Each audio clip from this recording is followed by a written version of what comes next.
That's home. A year and a half in the making, completely off-grid, free from utilities, and making our way one day at a time. Okay, full disclosure, we didn't actually plan to go off-grid. We were kind of forced to go off-grid when life started smacking us in the face with problem after problem as we were trying to get started. Okay, while you're hitting that like and subscribe button, I'll start talking about obstacles. Life throws obstacles at you all the time. It's up to you to choose how you handle them. Me, I am an eternal optimist. I'm always finding the silver lining and just trying to keep pushing forward. But there was finally a moment out here where it went horribly wrong, and I just couldn't do that anymore. It was this driveway. We bought our property and cut the driveway and our home site ourselves, just using some basic tools and some wood chippers that we rented. We thought we would actually save some money, but honestly, in the end, whenever I looked at it, I think we spent the same amount of money. It just took us a lot longer. No big deal though, we were ready to jump straight into things, and we were excited because we just wanted to get out here and move on to our property. We had like all kinds of things going on at the same time, but three of the things that we knew we needed the most were power, water, and a place to stay. I met with the power company and they told me it was going to be $54,000 to get us power back here. The water company wasn't a whole lot better. That was going to be an additional $12,000. Again, no big deal. We just decided to pivot and go with an off-grid power system. And I found us somebody to drill a well. Within a month and a half, we had cut a 1,700 foot long driveway, cleared a half-acre home site all by hand, built a shed, had a well drilled, built a platform and put up our canvas tent on it, and had our cargo trailer conversion out here ready to go. So we officially went off grid March 15th, 2024, and started living out here full time. Now, up to that point, we'd had a few setbacks, but nothing terrible. We were adjusting to our new life and enjoying all this when life just punched us right in the mouth. So it was like 2 weeks after moving out here that it all just went horribly wrong. The storms just started dumping rain on us. It wrecked our driveway, turned it into a mud pit so we could no longer drive down the driveway. We had a 1/4 mile long walkway. Everything had to be carried or pulled down in a wagon. Imagine doing that with your groceries, laundry, trash, literally everything you needed to take to and from your home. And then doing it multiple times a day. To make it a little easier, we had mud boots that we'd put on whenever we got out of our home. We'd grab all of our stuff and we'd walk down the driveway, and when we got to our cars, we would take our mud boots off, put those in a box, get our normal shoes out, and then go do whatever we had to do that all in reverse when we came home. If you think that gets old really fast, you're correct.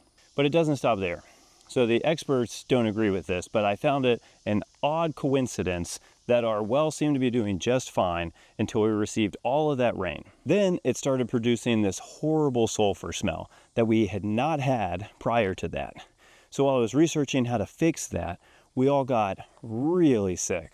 Like to the point where my wife thought she was going to have to take me to the hospital because I couldn't stop throwing up. We had the water tested, and of course it came back that it was contaminated with some type of bacteria that I can't remember because that was a long time ago now. Now we had to disinfect the well before we could use it for showers or drinking. But none of us wanted to drink that water because we'd all gotten really sick from it and it was disgusting. So we did something way better. We would just buy cases of water for drinking and we would carry them down our driveway because who doesn't love carrying cases of bottled water a 1/4 mile? So you may be thinking that was probably it, but no. Life decided we needed another kick while we were down. All that trapped water just brought a horde of mosquitoes.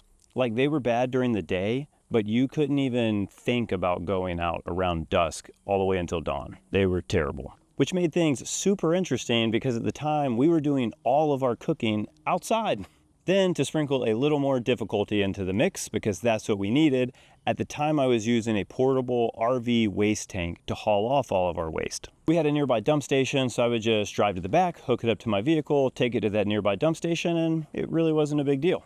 But when I had to start dragging it up and down our driveway, that sucked. It was about that time that the septic company called and said, hey, great news. We're finally caught up from all that rain and having to go pump other people's systems. We can come install yours. I think I just laughed when I heard that because it would have made life so much easier if they could have installed that system. But I don't know how they would have gotten their equipment back there because our driveway was underwater. Man, thinking back on all that, that was a lot. I knew something had to change because my wife and kids were no longer having fun, and to be honest, we were all miserable. I had a ton of guilt and knew that I needed to get the driveway figured out. We called a professional and he came out to see it. Great news. He could fix it. He said it would only take like 2 days and he could have a crew out to our place the next week. Then he told me it was such a big project that he didn't know exactly how much to quote us, but we just should plan on $70,000. We didn't have $70,000. We didn't have $70,000.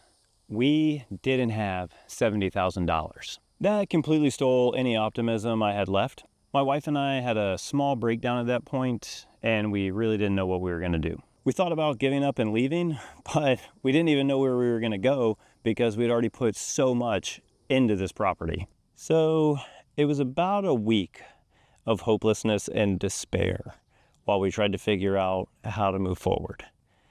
And then we had a genius idea.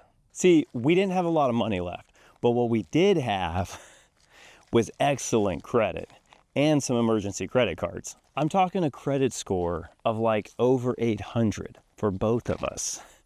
Not anymore. So we did the exact opposite of what we were trying not to do when moving out here. And we panic bought everything. I'm talking a shed, a side-by-side, and a camper. Bought it all on credit. This time, we hired someone to come out to the front of our property and clear us an area so that we would be closer to the road and we weren't doing it ourselves and wasting a ton of time again. We called up the well man, asked him to come drill us another well up front because why not? Duh, we're rich. Not really.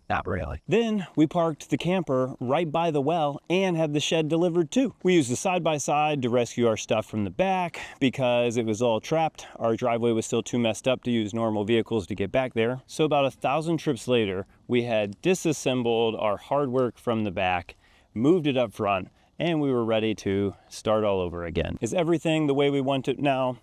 No, but we're working on it. See, we feel like we've been playing defense ever since we moved out here. We're always reacting to the curveballs that life throws us. But we've built a decent foothold and now we're ready to go on offense. We really hope this video helps someone, even if it just brings a little brightness or some humor to what you're going through. Because we are all about sharing lessons learned and helping everyone else out. Thanks for watching. And if you enjoyed it, please like and subscribe to the channel.